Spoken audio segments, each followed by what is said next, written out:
रिमझिम कक्षा 2 पाठ्य पुस्तक पेज नंबर 3। झटपट कविता पढ़कर मज़ा लो। कुछ ऊंट ऊंचा, कुछ पूंछ ऊंची, कुछ ऊंचे ऊंट की पीठ ऊंची। अब जल्दी जल्दी बोलकर देखो, जीभ लड़खड़ा गई ना। कैसी लगी कविता? अब इस कविता को अपने मन से नाम दो, ऊपर दी गई जगह पर लिख भी दो। बच्चों, आपको इस छोटी सी कविता को जल्दी जल्दी बोलना है। जल्दी जल्दी बोलते टाइम आप देखोगे कि आपको इसको बोलने में कुछ तकलीफ़ होगी। तकलीफ़ मतलब आप इनके प्रोनाउंसिएशन को सही से नहीं बोल पाएंगे, लेकिन आप इसकी कोशिश करो, आपको बहुत अच्छा लगेगा। इस कविता का आपको एक नाम भी देना है। नाम आप कुछ भी दे सकते हो।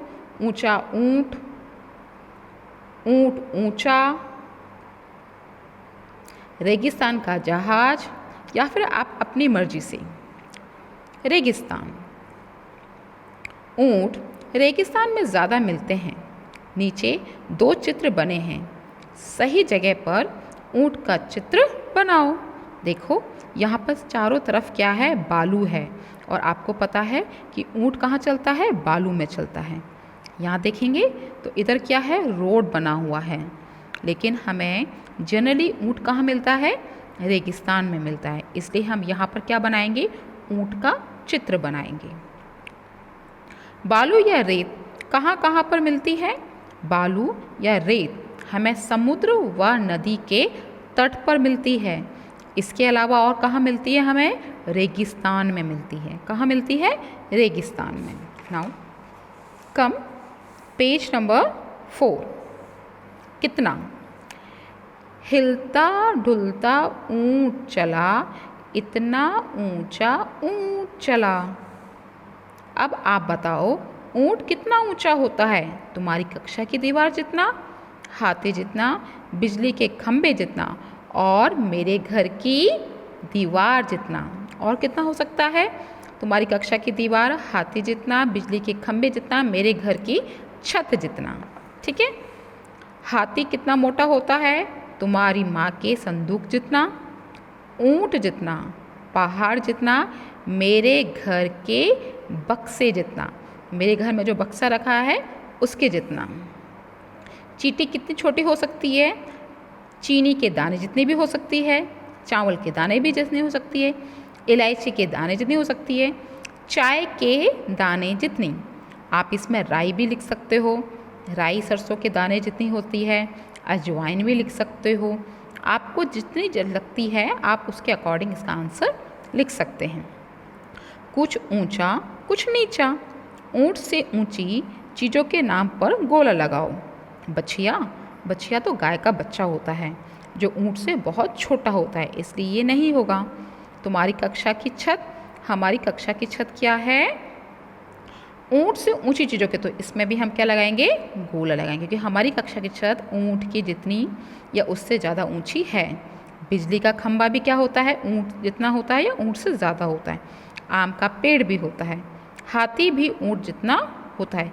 कौन सा है जो नहीं होता है? सिर्फ बछिया है जो नहीं होती है। ऊंट के नीचे से क्या क्या निकल सकता है? ऊंट के नीचे से क्या निकल सकता है? ऊंट के नीचे से ऊंट से छोटे जानवर निकल सकते हैं, जैसे बिल्ली है, कुत्ता है, बकरी है, और आप छोटे छोटे बच्चे भी ऊंट के नीचे से निकल सकते हैं। किन किन चीज़ों की मदद से ऊंट पर चढ़ोगे? हम ऊंट पर चढ़ने के लिए क्या क्या यूज़ करेंगे? छोटी सीढ़ियाँ यूज़ कर सकते हैं। अपने घर में से कोई स्टूल जो होता है उसको यूज़ कर सकते हैं, या किसी व्यक्ति के कंधों पे भी चढ़कर हम ऊंट पर चढ़ सकते हैं।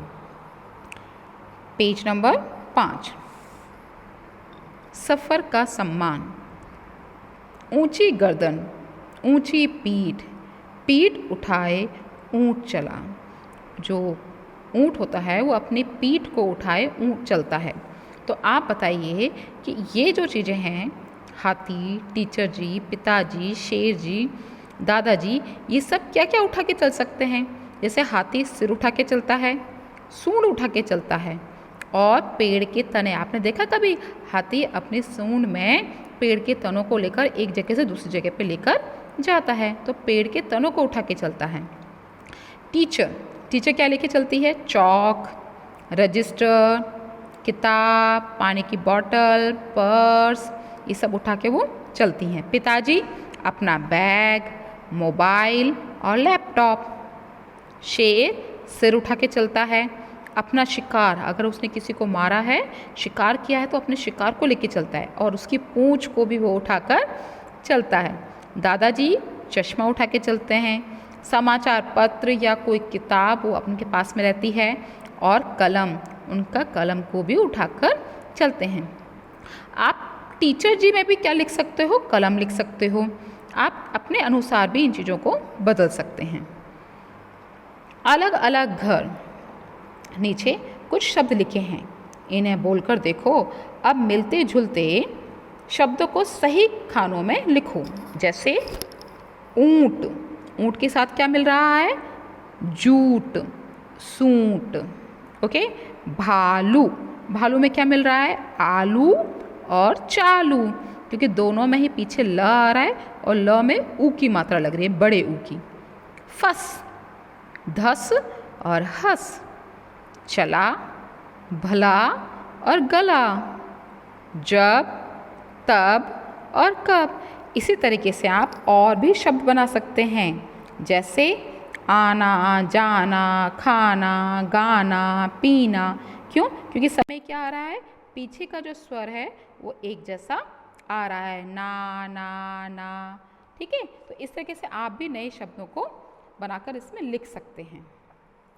कविता में ब से शुरू होने वाले शब्द कौन कौन से हैं, उनके नीचे रेखा खींचिए। ये बहुत आसान है, आप इसको बहुत आसानी तरीके से कर सकते हो। जैसे बैठोगे, बैठेगा, ये बैठेगा, बता, बालू, बोझ।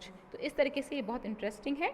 आप अपनी किताब में खुद करें, बा से शुरू होने वाले शब्दों के नीचे रेखा खींचें। तुम्हारा नाम किस अक्षर से शुरू होता है, उस अक्षर से 4 शब्द और लिखो।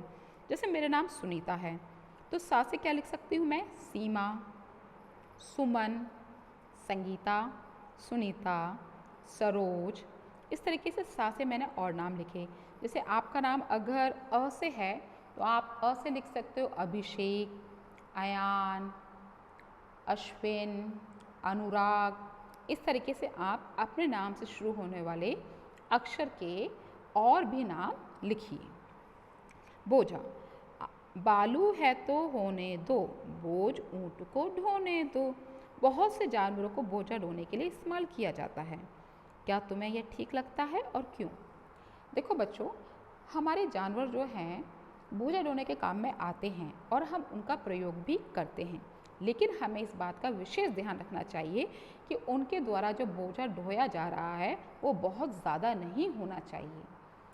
अति में बोझा ढोने से हो सकता है कि उनको समस्याएं हों, इसीलिए उनका जो बोझा है जो वो ढोते हैं, उसका वज़न उनके शरीर के अनुसार ही होना चाहिए। ऐसा नहीं होना चाहिए कि छोटे जानवर को बहुत ज़्यादा बोझा ढोने के लिए दिया गया हो। तुम्हारे आसपास कौन कौन बोझ उठाते हैं? जैसे हमारे आसपास कौन कौन बोझ उठाता है? कुली उठाता है, मजदूर उठाता है, घोड़े उठाते हैं, गधे उठाते हैं। और आजकल तो क्या हुआ है, व्हीकल्स चल गए हैं, गाड़ियाँ चल गई हैं। ये गाड़ियाँ ही क्या करती हैं? बोझा ज़्यादा उठाती हैं, एक जगह से दूसरी जगह बोझा लेकर जाती हैं।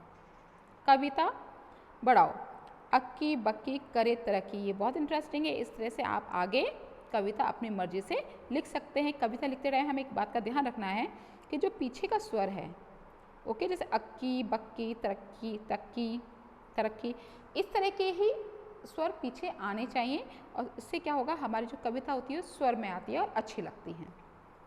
पेज नंबर 7 पे बड़ा इंटरेस्टिंग दिया हुआ है। कविता में ऊँट कितनी बार आया ये गिनना है, और ये जो डायग्राम है, ये जो चित्र दिया हुआ है, इसमें कितने ऊँट हैं, इन ऊँटों को क्या करना है, आपको काउंट करना है।